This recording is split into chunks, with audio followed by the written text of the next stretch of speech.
ऐतिहासिक पुण्याचा दगडूशेठ हलवाई बघा. आजी तू ते गेली आहे का? हो गेली आहे ना ग. हे बघ शनिवार वाडा. आजी तू आम्हाला इथे कधी नेशील? जाऊया आधी बघ तर.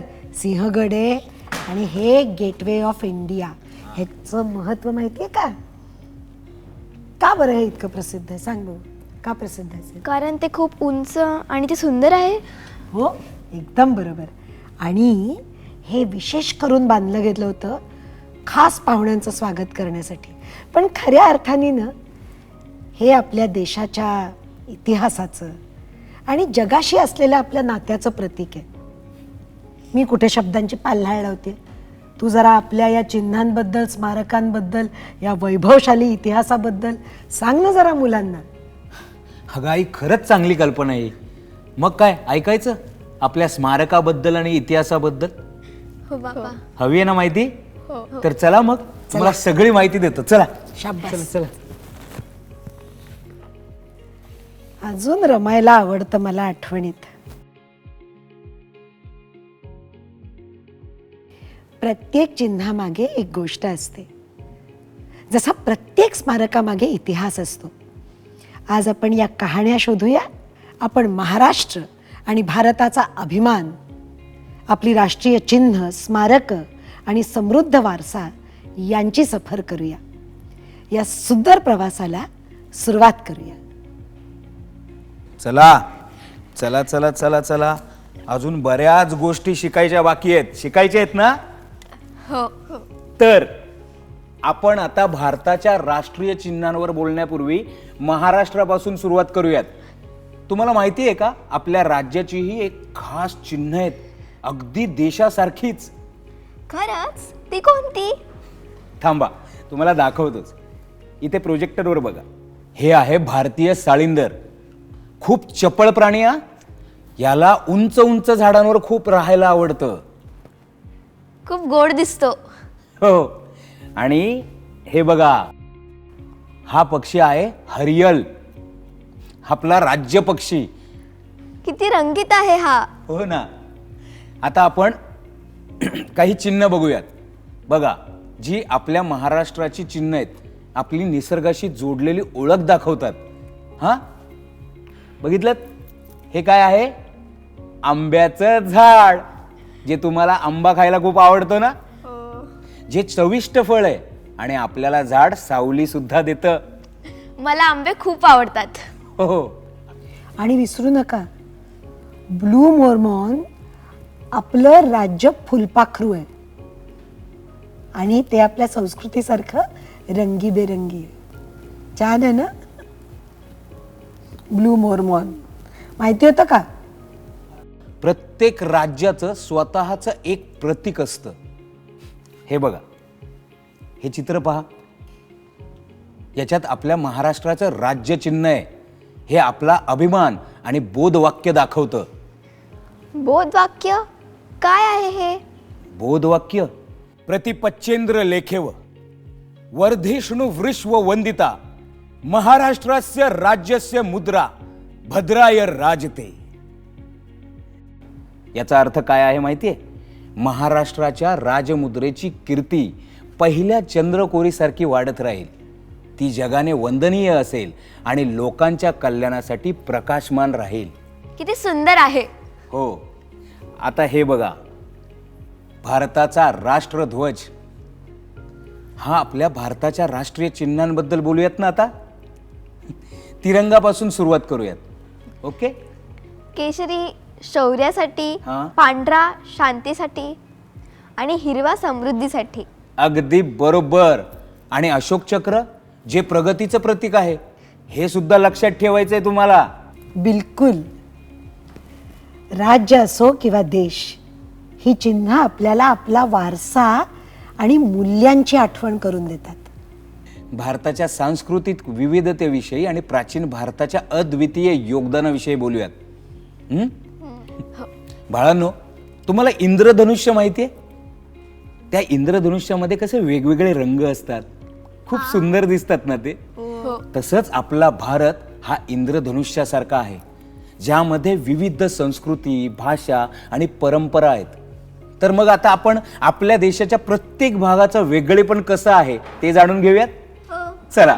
बाबा हा? भारतात लोक किती भाषा बोलतात? 1600. हा हा, किंवा त्याच्यापेक्षाही जास्त भाषा बोलल्या जातात आपल्या भारतात. महाराष्ट्रात तर आपण प्रामुख्याने कोणती भाषा बोलतो? मराठी. म्हणूनच इथे लोक नमस्कार म्हणतात. बरोबर. बरोबर. प्रत्येक भागात वेगळी भाषा शैली, वेगळे सण आणि वेगळा खाऊ सुद्धा असतो. आता हे बघा, इथे काय आहे? आपल्या भारतातील सणांचे फोटो, म्हणजेच दिवाळी, ईद आणि ख्रिसमस. आपण दिवाळी दिव्यांनी साजरी करतो, तसंच ईद पंक्ती सोबत आणि ख्रिसमस केक सोबत. प्रत्येक सण आपली विविधता दाखवतो, जी भारताला खास बनवते. म्हणूनच इथे लोक नमस्कार म्हणतात. बरोबर. अगदी बरोबर. प्रत्येक भागात वेगळी भाषा शैली, वेगळे सण आणि वेगळा खाऊ सुद्धा असतो, जी भारताला खास बनवते. आणि तरीही आपल्यामध्ये एकता आहे. आपण सगळे कसे एका मोठ्या कुटुंबासारखे राहतो. भारतीय कुटुंब. बाबा, प्राचीन भारताने जगाला काय दिलं? जगाला काय दिलं? बरीच महत्वाची गोष्टी दिल्या. तुम्हाला माहितीये का? शून्य भारतात शोधला गेला. खरंच गणितासाठी तर ते खूप महत्वाचं आहे. हो, कारण शून्यानेच सुरुवात होते आणि शून्यापासूनच सुरुवात होते. प्राचीन भारताने योग, जो शरीर आणि मन निरोगी ठेवतो, आणि आयुर्वेद, सर्वात जुनी वैद्यक प्रणाली, याही दिल्या.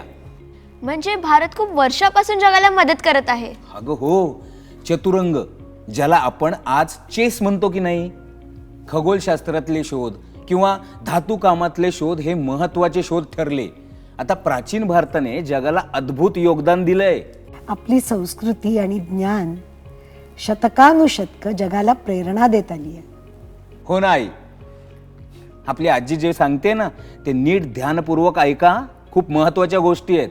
आता आपली जबाबदारी आहे की आपण हा वारसा जपावा आणि त्यातून शिकावं.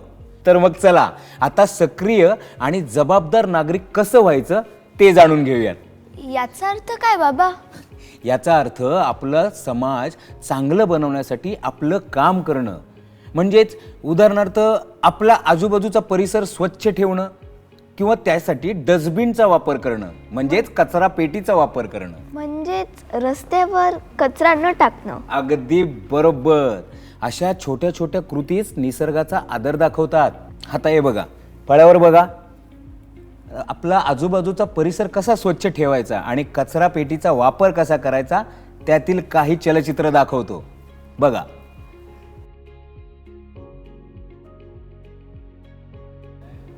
पाहिलं? त्या मुलीने रस्त्यावरचा कचरा उचलून कसा कचरा पेटीत टाकला, जेणेकरून आपल्या आजूबाजूचा परिसर स्वच्छ राहतो. आणि हो, आणखी एक महत्वाची जबाबदारी म्हणजे मोठं झाल्यावर मतदान करणं. आपण लोकांसाठी काम करणारे नेते निवडतो. मी मोठी झाल्यावर नक्कीच मतदान करेन. वा, छान. आणि दुसऱ्यांना मदत करणं सुद्धा विसरायचं नाही बरं का. म्हणजे जर कुणाला मदतीची गरज असेल तर त्यांना आपण होऊन जाऊन मदत करायला पाहिजे. रस्ता ओलांडताना एखाद्या ज्येष्ठ व्यक्तीला मदत करणं देखील समाजाची काळजी घेतल्यासारखं आहे. बाबा, आपण सार्वजनिक बागांचीही काळजी घेतली पाहिजे का? नक्कीच. अगं, सार्वजनिक ठिकाणं स्वच्छ ठेवणं आणि सार्वजनिक मालमत्तेचा सन्मान करणं हे देखील आपलं महत्वाचं आहे. मी माझ्या मैत्रिणींना या जबाबदाऱ्यांबद्दल नक्कीच सांगेन. हां, जबाबदार नागरिक बनल्याने आपला देश अधिक चांगला आणि एकसंघ बनतो. लक्षात ठेवा बाळांनो, म्हणजे देश मजबूत कधी होतो? देश मजबूत होतो त्याच्या लोकांच्या लहान लहान जबाबदार कृतींनी. बरोबर बोलली साई. मुलांनो, आता आपण कचरा व्यवस्थापन आणि स्वच्छतेचा आपल्या जीवनावर कसा परिणाम होतो ते पाहूयात. चला, आपण कचरा व्यवस्थापित नाही केला तर काय होईल सांगा बरं? रस्ते घाणेरडे होतील. हा, आणि त्यामुळे पर्यावरणालाही नुकसान होईल. म्हणूनच कचरा योग्य प्रकारे वर्गीकृत करणं खूप महत्वाचं आहे. थांबा तुम्हाला दाखवतो. दादा, तो ट्रे घेऊन या.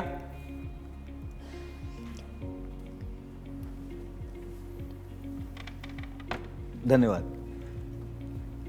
आता हे बघा, ही आहे केळीची साल.